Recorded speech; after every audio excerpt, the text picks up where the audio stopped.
স্ত্রীদের সঙ্গে এই 4টা কাজ আপনারা করতে হবে।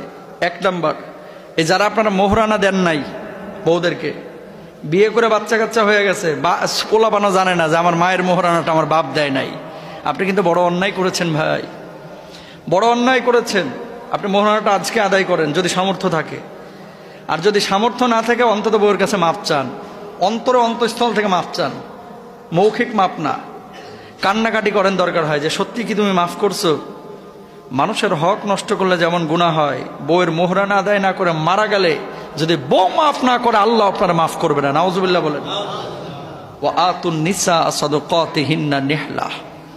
1 নাম্বার কি করবেন, স্ত্রীদের মোহরানাগুলো বুঝাইয়া দেবেন, কৌশল অবলম্বন করবেন না। একজন নারীর ভালো থাকা, সুস্থ থাকা সবকিছু একটা পুরুষের উপর নির্ভর করে। পুরুষ যদি চায় একটা নারীকে পৃথিবীর সবচেয়ে সুখী হিসাবে রাখতে, পুরুষ পারবে। আর পুরুষ যদি চায় একটা নারীকে পৃথিবীর সবচেয়ে দুঃখের মধ্যে রাখতে, সেটাও পারবে। সেজন্য একজন নারীর সুখ দুঃখ সবকিছু একজন পুরুষকে কেন্দ্র করে হয়। কারণ সেই নারী জানে আমার শ্বশুর বাড়িতে এসেছি, এখানে কেউ আমার আপন নয় আমার স্বামী ছাড়া। আর স্বামী যদি আমাকে মায়া মহাব্বত দেয়,